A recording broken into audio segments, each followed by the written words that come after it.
Dear President Grimson, distinguished guests and undistinguished guests, it's a pleasure to speak to you today on this grand occasion. I was talking to a friend of mine a few days ago about the title of this session, Rising Stars in Renewable Energy, and that I was a bit reluctant to oversell myself as a rising star. And my friend assured me that there are trillions of stars that rise and fall every night. So with that humble context, let me speak to you today about renewable energy.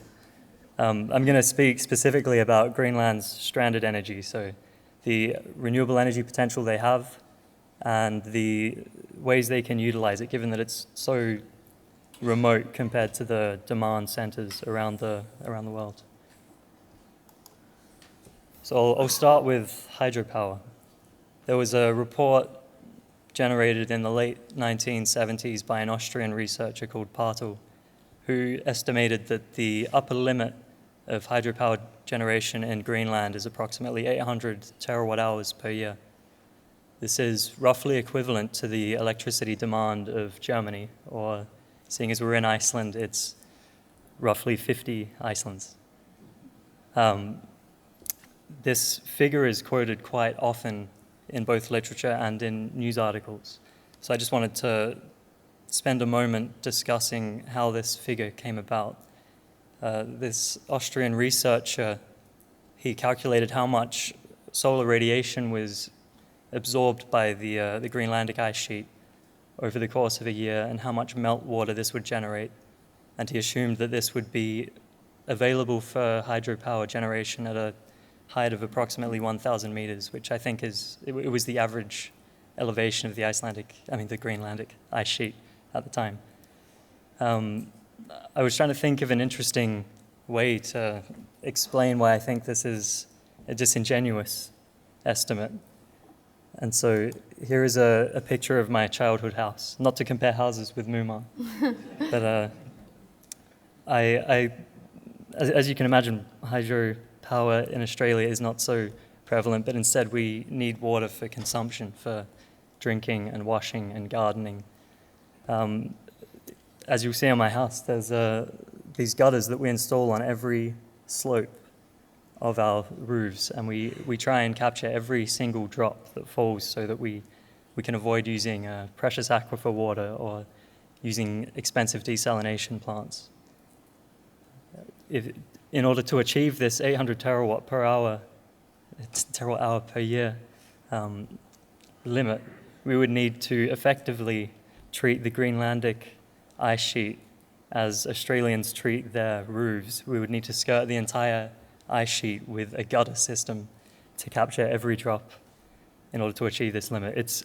To me, it's similar to this figure that's often quoted, that 1 hour of solar power, or one hour of solar radiation on the planet is enough to produce enough electricity for the entire human race for a year. It's not technically wrong, but it sets the bar far too high, and it's an unrealistic starting point when discussing renewable energy. So let me talk about more the lower practical limit to hydropower in Greenland. There was a report done 9 years ago by Nukisorfit, which is the national owner of hydropower in Greenland. And they identified that there's 65 potential sites for development, which add up to 16 terawatt hours per year, which is 2% of the upper limit I showed you previously. And so this is what we could achieve today, what they are looking into, and all of these projects are at various stages in development. And as you'll notice, this figure shows the distribution of how large these potential plants are. And you'll see that the majority are small. There's a few large ones above 100 megawatts, and of these, 600 megawatts are already kind of put aside for an Alcoa aluminium smelting plant. But it's still to be seen whether that will be developed. So there's a big uncertainty here between 16 and 800 terawatt hours per year, and it suggests that there's a lot of research that we can still do, and that maybe we should show some restraint in developing it, because we're not entirely certain of what exists in Greenland. And now I'll shift the topic to offshore wind power.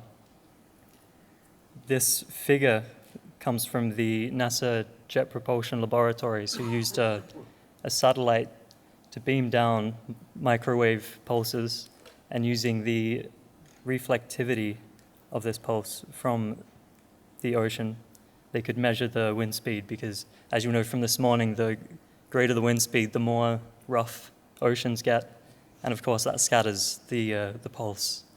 So you can use that to measure wind speeds with some degree of accuracy. And these two figures behind me, they show that there are considerable offshore wind resources in Greenland, specifically in the winter, which may not be the time that people are working in Greenland, but they are still considerable. And even in the summer, in the northern hemisphere, there's still considerable resources on the southern tip of Greenland. So there is potential there, but it's harder to discuss practical limits, because there are you can build as many wind turbines as you want as there are spaces on the planet. So it's more the demand that drives wind power development. And so the hydro and wind power are kind of the two main sources of renewable energy available to Greenland. The tidal power also exists, but if you're not developing cheap hydropower, it's unlikely that you will be considering the development of tidal power. So let me shift to how Greenland can use their renewable energy. The three kind of basic options are that they can aim to export it to the North American continent or the European continent. They can try and encourage local growth in energy-intensive industry through mining and aluminium smelting, or they can wait. So I'll just touch briefly on each of these three options. So the map behind me shows a simplistic view of where these cables would run based on the depth of the ocean floor. In the North American case, the shale gas boom has driven electricity prices so low that hydropower plants in Quebec, which are connected to the northeastern American grid, are going underutilized. So it's unlikely that if Canadian hydropower isn't being used, that they would want to use a Greenlandic hydropower plant. And the same goes for the UK.